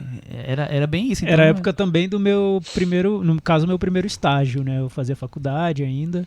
Eu e o Michel, a gente tem a mesma idade, Sim. então aí tem a ver isso, Muito né? a De ser o ver. primeiro trabalho. E eu trabalhava numa assessoria de imprensa da Embrapa, lá em Brasília. Brapa. E uma das funções que eu tinha era ir pro sistema de som, pro alto-falante e dizer os informes da Embrapa, né? Embrapa informa. Amanhã temos a grande festa no clube. Olha só, que legal. Então, pra ver como a gente começou de baixo, né, Michel? Total. E a Cris, Que que tava fazendo legal. 99? Tava estudando. Tava estudando, tava no primeiro colegial. Tá no berçário, Cris. Tava comprando o disco do Oasis. Nem tinha comprando idade disco pra do ver Oasis, Clube é. da Luta no cinema. Que Não, nada, tava não, comprando o disco do BTS na época. Tava comprando o disco do Oasis. Quem que aquele era o ruim BTS da na época? terceira. O NSYNC? Acho que sim. Por né? aí, por aí. E o Chico, fazia o que em 99? Eu já era formado, né? Eu sou mais velho que vocês, né? Eu me formei em 97, eu tava na TV já trabalhava em TV nessa época. Foi Já meu- tava no comecinho eu da TV. entrei na TV em final de 98, 99 eu tava lá. E você E foi- já era super cinéfilo, né, Chico? Já tinha seu blog? Já Já não, tinha o blog esse não, o blog é de 2003. Tá. Mas eu era muito cinéfilo, eu comecei a ser cinéfilo oficial de carteirinha em 93, e aí esse ano foi... E foi um ano muito importante pra mim, que foi o ano que eu vim pra mostra. Foi o primeira movimentação extra Maceió que eu fiz. Descobrindo o mundo. Foi genial. Eu era muito cinéfilo nessa época. Eu lembro que tinha muito fórum de discussão na internet, e foi aí que a gente conhecia muita gente. Eu lembro que na época eu conheci o Diego, o Maia, o Henrique Miura. Eu não sei se o Chico usava os fóruns. Não. Talvez Eu não, ele ficava eu, mais no não, site. eu conheci você Michel nessa época. Simões. Então, os fóruns era onde a gente comentava os filmes. Eu lembro que um filme que virou um fenômeno do fórum foi o do Almodóvar, Tudo Sobre Minha Mãe, que foi Sim. o filme de 99. Exatamente. Vamos falar, acabou de falar sobre o filme do Almodóvar, com certeza não vai faltar. Vamos falar um pouco dos filmes mais clássicos daquela época, que a gente acabou não falando. Ou, sei lá, por exemplo, animações. O que teve de animação interessante? foi um ano muito bom para animações. Você teve o segundo Toy Story, que foi muito bom. Que é uma das maiores bilheterias. Né? Você teve o Gigante de Ferro, que é uma animação do Brad Bird, ainda fora desse esquemão lá antes da da Pixar, né? Pixar. O date da Pixar já foi o primeiro filme da Pixar, não foi antes. Não. É antes, é totalmente fora. É bem independente esse filme. Não, a Pixar veio antes, claro, mas ele não tava na Pixar. E você teve South Park, Maior, Melhor e Sem Olha. Cortes. Então tem 3 grandes animações esse ano. Eu lembro que eu adorei os 3. Achei os filmes fantásticos. O South Park foi o que tocou mais no meu coraçãozinho pervertido, porque eu já gostava muito do desenho e ver aquilo ali embalado numa forma de musical, com várias canções originais, eu achei maravilhoso o filme. Eu comprei a trilha sonora, eu ouvia sempre, eu sei várias músicas, trechinhos de várias músicas inteiras. Mountain Town é maravilhosa. What Will Brian Montano Do? Maravilhoso. Blame Canada, que concorreu ao Oscar, foi interpretado pelo Robin Williams no Oscar. Tem várias músicas muito boas. E o roteiro é aquela coisa despirocada que a gente já espera de uma animação do... Como é o nome do cara? Aquele criador? Esqueci. Enfim, X. Não sei também. Eu não assisti South Park. Fugiu agora do... E eu fiquei encantado. Eu assisti numa ida a Salvador esse filme. Eu morava em Maceió, mas não sei por que eu fui fazer em Salvador e assisti esse filme lá. Foi um filme que eu fiquei bobo, assim. O Toy Story 2, eu gosto bastante também. Acho um filme bem, bem legal, assim. Eu gosto muito dessa série. Não tem pra mim o mesmo impacto que tem o 3, que eu acho um dos grandes filmes, né, de animação. Mas acho que é um belíssimo filme. É uma série que tem muito cuidado com personagens, com o roteiro. Além de tudo, é um filme uma série que se preocupa muito com esses detalhes, assim, que você não vê em todas as animações. Você sabe O diretor do South Park é o Trey Parker. Trey Parker. E da série ele fazia junto com... Acho que ainda faz, né? Não sei se ainda tá em produção. Parei de acompanhar. Eu era muito fã na época também. É Trey Parker e o Matt Stone. Matt Stone, isso. E Chico, eu lembro do... primeiro que é curioso ter tido Toy Story 2 da Pixar no mesmo ano do Gigante de Ferro do Brad Bird, que depois virou um grande nome da Pixar com Ratatouille, Os Incríveis e tudo mais. Mas eu lembro que eu adorei Toy Story 2 na época, porque o 1 eu gostei muito do filme. Porque todo mundo gostou da inovação tecnológica que o filme estava trazendo. Mas, em termos narrativos, eu achava, e também eu acho que muita gente achava, que ele ainda ficava aquém em comparação às animações tradicionais da Disney, que eram mais sofisticadas, tinham um trabalho de construção de roteiro maior. Mas o Toy Story 2 acho que foi quando a Pixar pegou a Disney e depois não abandonou mais. Eu acho que tá muito pau a pau com tudo que a Disney fazia e eu acho muito divertido o filme. Ele tem um ritmo de filme de ação, é bem legal. É o meu preferido, porque eu não sou dos grandes fãs do terceiro. Mas você não é? Eu Nossa, gosto. acabou a amizade. Ô Cris, já que o Thiago trouxe o assunto Disney, e Tarzan? Ou outras animações também pode falar. Eu achava claro, legal Tarzan, eu gostei de Tarzan. Eu Vai achei perguntar chato. pra mim. Você falou que você quase colocou Tarzan aí no top. Não, era brincadeira, era só por causa da música do Phil Collins. Então, mas era uma época que ainda tinha essa disputa entre a animação mais convencional com a da Pixar. E foi um ano, acho que, quando ainda existia algo de igualdade entre uma coisa e outra. Porque o Tarzan foi bem elogiado, a técnica era muito bem cuidada também. Eu lembro que para mostrar o Tarzan descendo nos galhos das árvores, o filme fazia um efeito que parecia uma montanha-russa. Enfim, era interessante. Inovador, Você né? sabe que o Tarzan eu não gosto, eu acho chato, eu esqueci do filme, na verdade, assim.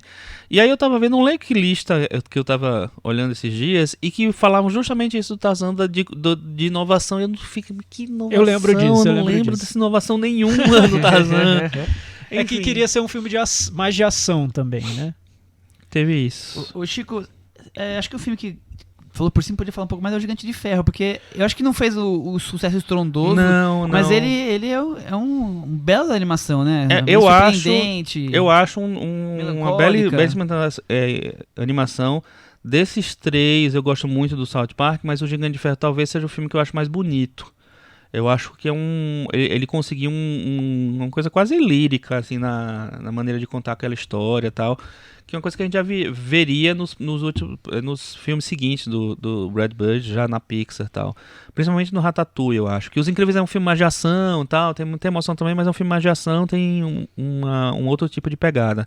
E O Gigante de Ferro não, é um filme pra ser bonito. E ele realmente é. Eu acho que ele consegue encontrar um equilíbrio para poder contar aquela história da amizade do menino com o gigante e tal, de uma maneira que super, sei lá, super É diferente. tocante mesmo. Porque é mais dramático, né? É menos cenas de ação e mais essa relação entre eles, né? Mais um drama. Eu acho bem legal também.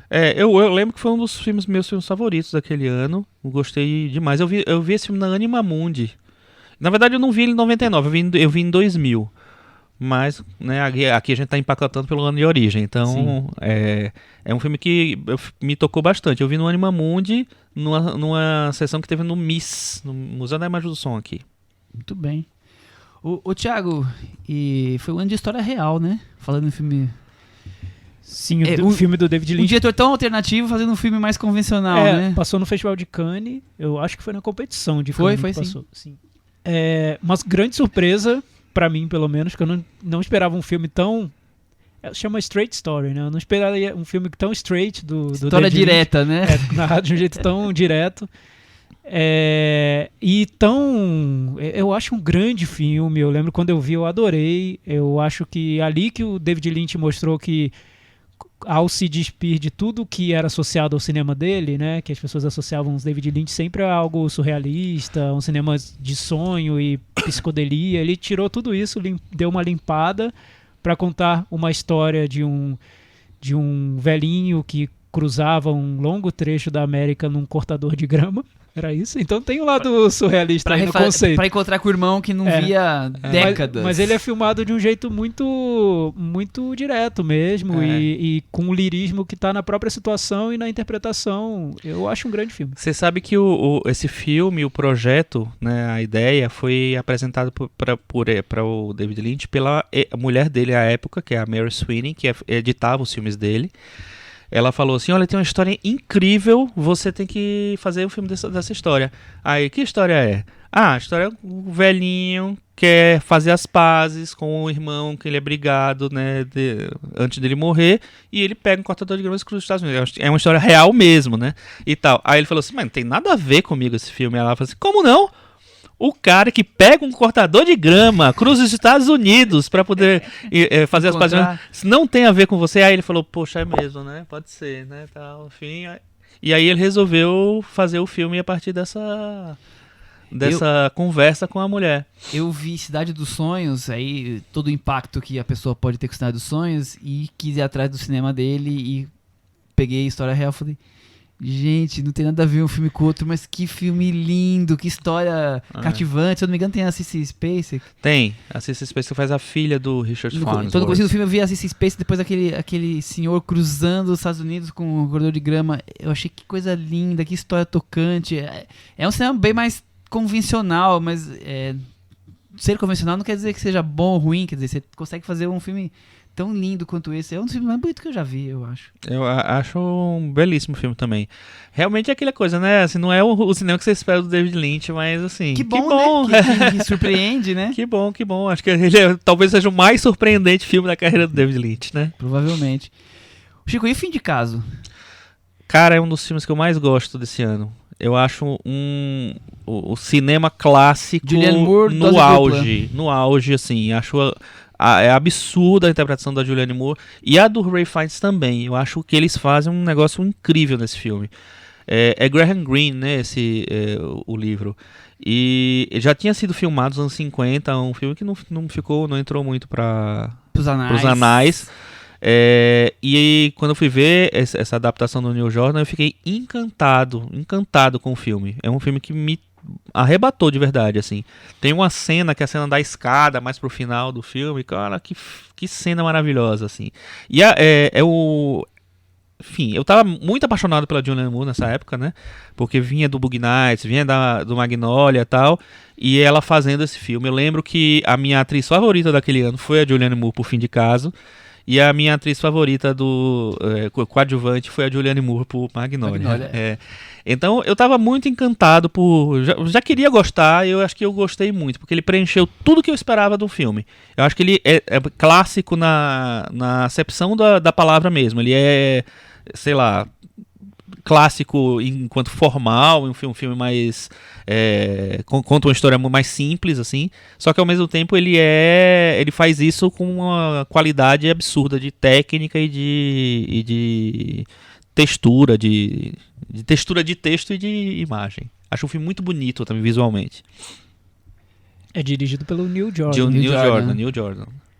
Eu acho que o próprio Neil Jordan, não é tão reconhecido esse filme na filmografia dele, mas eu acho que ele chegou a um outro nível ali da direção, de criar uma atmosfera mais romântica e tudo, que estava sugerido nos outros filmes, mas nesse eu acho que ele chega lá.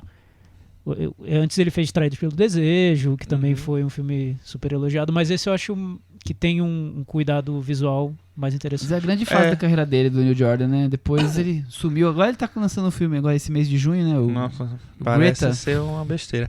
Mas enfim, e foi interessante você falou esse negócio da evolução. Eu acho que o que o Neil Jordan faz com esse filme, faz nesse filme em relação aos outros filmes dele, ao cinema dele, é mais ou menos o que o Almodóvar faz nessa fase que ele fez o Tudo Sobre Minha Mãe, que já tinha feito o Carne Trêmula e o Fale Com Ela. É uma evolução das coisas que ele vinha fazendo. É uma maneira de, sei lá, de deixar um negócio mais rebuscado mesmo, assim. Eu acho que meio que finalizando os filmes mais clássicos, digamos assim, a gente podia falar do Oscar, claro, porque aí já vai trazer alguns outros filmes que a gente acabou não trazendo pra conversa até agora. Claro, King of 99 foi Achei Que Ser Apaixonado, mas nós estamos falando do ano de 99 e os filmes concorreram nos anos 2000. O filme que mais ganhou Oscars nos anos 2000 foi Beleza Americana, que ele levou 5 prêmios, o Chico já comentou rapidamente. O Matrix ganhou 4 prêmios. Não comentei de Beleza Americana. Até falou, se for do Matrix, desculpa. O Regras da Vida e o Topsy Turvy ganharam 2 prêmios, o Meninos Não Choram, Garota Interrompida e tantos outros filmes levaram um prêmio cada um. O Meninos Não Choram é engraçado, porque o Meninos Não Choram foi o filme de encerramento da mostra, e foi um filme que ninguém esperava, ninguém conhecia. E naquela época o encerramento da mostra era um filme surpresa, você não sabia que filme ia passar. E eu assisti e eu achei um filme estranhíssimo, esquisitíssimo. Eu nem gostei muito na época, eu só fiquei impressionado com a interpretação da menina mesmo, da Hilary Swank. O Chris, foi o ano que surgiu Hilary Swank e Angelina Jolie, cada uma ganhou um Oscar esse ano, com atriz coadjuvante. E a Hilary Swank tem essa coisa, né? De ela surge, ela ganha o Oscar, ela vai embora, né? E ganha da Annette Bening. E ganha da Annette Bening. Todos os anos. Você lembra desses filmes, Thiago? Foram marcantes? Tá, então. Quero interromper, Meninos Não Choram. Beleza Americana. Beleza Americana é o que mais... foi um fenômeno. Eu lembro da sessão, as pessoas adoraram o filme na época, compararam a Billy Wilder. O Sam Mendes virou o queridinho de Hollywood. Todo mundo queria saber o que ele faria a seguir, e deu no que deu, né? Então eu, Michel, colocaria Beleza Americana na lista dos filmes que não esquecidos, que não vingaram. É difícil esquecer, sim, mas claro. Que ele foi perdendo força no decorrer do tempo, porque se ele tivesse tido tanta força agora quanto teve na época, ele hoje seria considerado um dos maiores filmes dos últimos anos, porque ele foi muito bem recebido. O Oscar para ele foi unânime, as pessoas sabiam que ele ia ganhar e já era dele. Ele ganhou diretor e filme.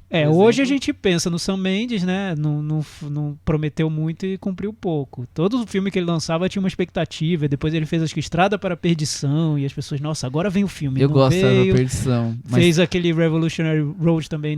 Aquele não veio mesmo. E aí veio aquela história de ficar esperando o filme do Sam Mendes. Fez 007, enfim. Teve uma carreira muito mais medíocre do que a gente imaginava na época. Regras da Vida é produto do Harvey Weinstein na Miramax. É aquele filme que ele contratou o Lasse Hallström, diretor do Minha Vida de Cachorro, para fazer um dramalhão, fez e emplacou no Oscar. Era a estratégia do Harvey Weinstein por vários anos. Foi assim que ele conseguiu emplacar Shakespeare Apaixonado e no ano seguinte o Regras da Vida. Mas o Regras da Vida tem um negócio curioso. Eu acho um filme bem medíocre também. Mas tem um negócio curioso porque o Regras da Vida, o Michael Caine ganhou o segundo Oscar dele por esse filme.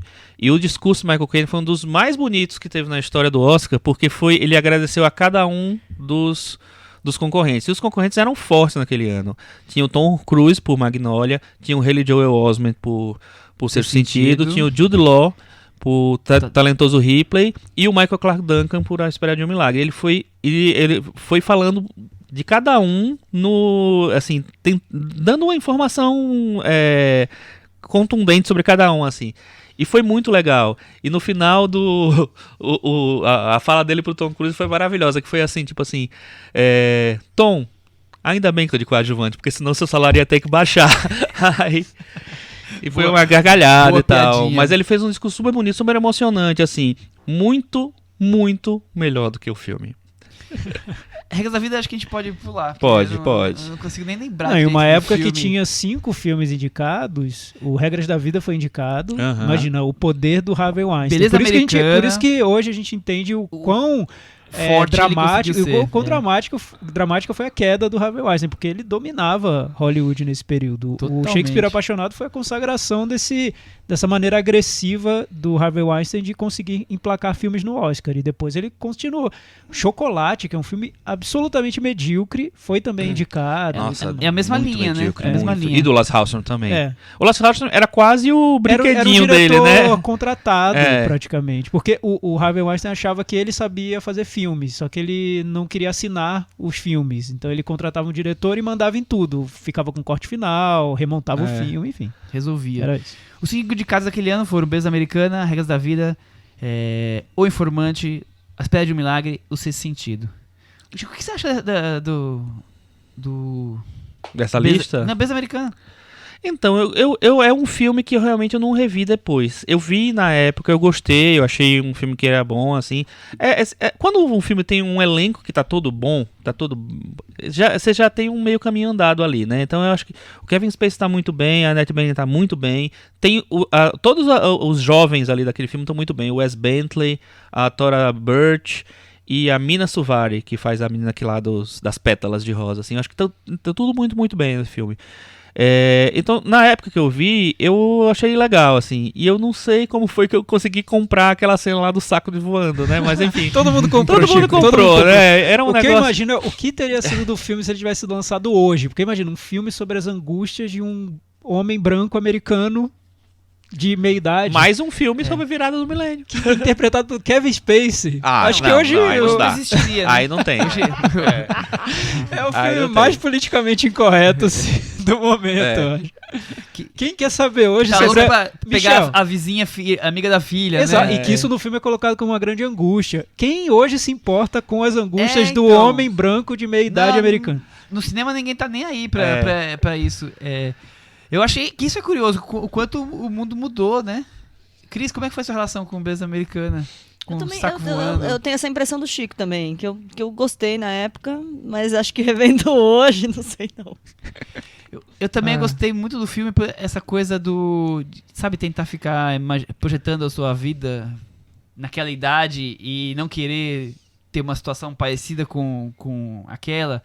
O homem branco que tá bem sucedido financeiramente, mas tem um casamento ali que é como se fosse um solitário, mesmo assim dividindo a cama com alguém, e todas as questões sexuais que o filme traz, todas as problemáticas. Então eu olhava para aquilo e falava, nossa, eu quero muito não chegar nessa idade e não ser uma pessoa como é esse personagem. Então eu acho que talvez isso tenha me impactado mais, fora todas as questões tabus que o filme trazia, que até então acho que não se falava tão abertamente como drogas e sexo, e interesse pedófilo ali, quer dizer, são questões muito problemáticas, né, que o filme acaba resgatando e de maneira sarcástica, ácida, colocando em voga. Mas eu realmente acho que filmado hoje seria um esnobado. O que eu acho que acontece muito é que a gente também tá comparando 20 anos depois. O mundo sim. mudou, as coisas mudaram, as pessoas mudaram, a relação das pessoas com Com o mundo mudou. É difícil você dizer o que o filme significaria hoje se fosse exatamente igual, porque ele não seria igual. Ele já não existiria na mesma forma que ele existiu. Mas, por exemplo, eu acho... filmado em 2019 um filme sobre como era angustiante o drama de um homem branco em 1999... Não Então, existiria, Não ia eu ser acho, isso, não existiria. eu não sei se Porque ninguém tá existia, se importando exatamente. muito Não, com com isso. certeza. Mas o que eu acho é o seguinte, assim, Beleza Americana e vários outros filmes desse ano, enfim, de vários outros anos, enfim. Mas assim, ele trabalha muito com com impacto, com o quanto ele vai causar, né? E ele, às vezes, ele causa, não é só causar pelo efeito, pela sei lá, pra gerar balbúrdia, né? Que tá na moda agora. Mas, enfim, tem muitos cineastas, muitos autores que acham que o importante do filme é causar esses impactos. E aí impacto pode ser falando de sexo, falando de drogas, pode ser o assunto, pode ser a forma, pode ser várias coisas. Eu acho que tem muito filme que se fia muito nisso. E aí, depois de um tempo, esse impacto que é causado, ele perde muito o efeito, porque as coisas mudam, a vida muda, as pessoas ficam mais maduras. Enfim, eu acho que esse tipo de filme que tem muito base na maneira como ele vai chegar às pessoas, né? O principal é como ele vai chegar nas pessoas, esses filmes perdem muito. E os filmes que são um pouco mais sólidos em relação a construção, sabe, de história e tal, que não se baseia tanto no truque, no truque eu falo assim, no efeitinho, sabe, no pontual, eles ficam mais. Filmes mais universais, talvez, fiquem mais, né? Filmes que são muito ligados àquele momento.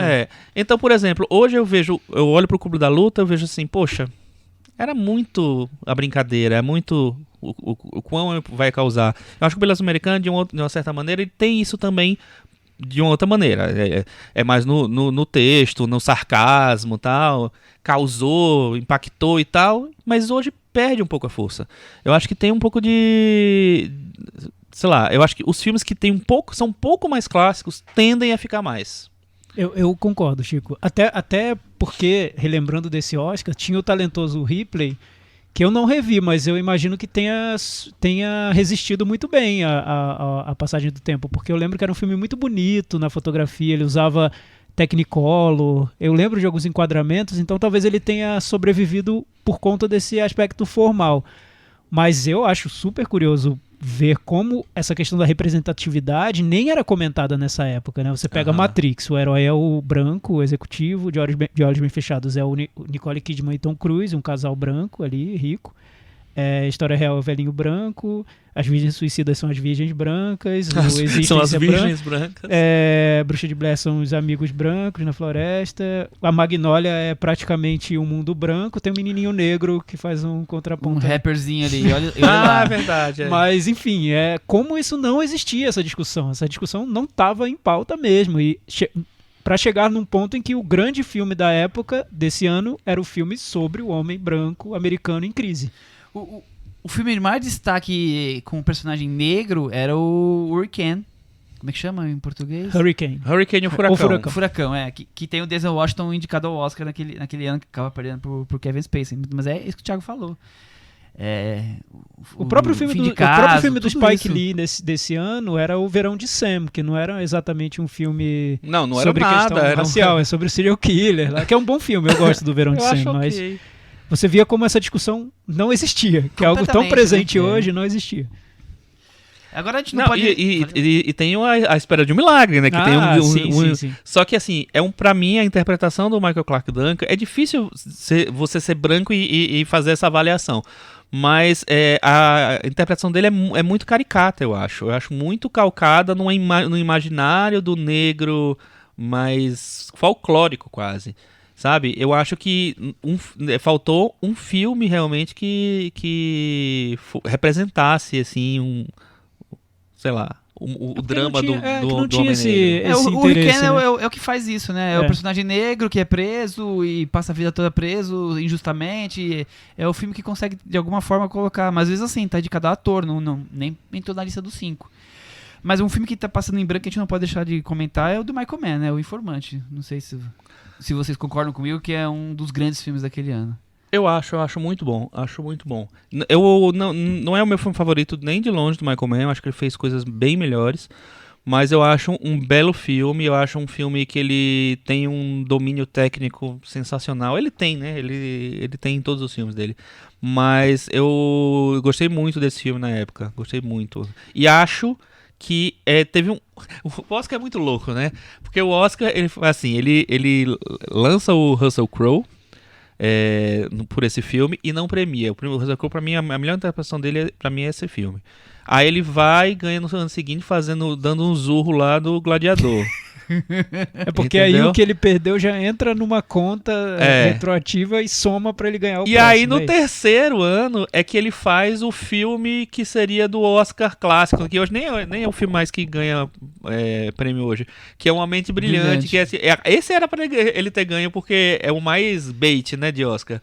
Então tudo errado, mano, tudo errado, sabe? Mas pra mim a interpretação dele é muito boa nesse filme, muito boa. Ele e o Champagne não, desculpa, Não, o Al Pacino e o Al Pacino. Christopher Plummer. E você lembra de alguma coisa? É um filme sobre jornalismo, É, é um filme eu sobre lembro- indústria do tabaco. eu lembro bem por alto, porque como era um filme muito sobre um fato específico, sobre uma questão, uma notícia, a tendência é que ele se perca um pouco com o passar do tempo. Mas eu lembro que ele era muito bem filmado também. Hoje a gente lembra mais o Michael Mann por Fogo Contra Fogo, até por Colateral, que são filmes mais despregados Miami Vice. de um tema, né? São filmes mais cinema mesmo. O Informante acho que perde um pouco por ser tão ligado a um Nossa, tema. eu adoro o Informante, eu acho um baita filme. Ele te envolve na questão, não só em descobrir os meandros da história, como na relação fonte jornalista. Eu acho um baita filme. Bom, vamos encerrando aqui a primeira parte dessa série temática. E já vou aproveitar e destacar que na semana que vem vamos trazer os filmes mais alternativos, mais cults. E também filmes que nós estamos falando hoje de filmes em inglês, né? Vamos trazer os filmes de outras línguas, de outros idiomas, incluindo os filmes nacionais. Então vai ter muito Tudo Sobre Minha Mãe, O Vento que Nos Levará, Quero Ser John Malkovich, Virgens Suicidas, Clube da Luta. Tem bastante coisa aí. Espero que vocês gostem. Até semana que vem. Tchau. Tchau.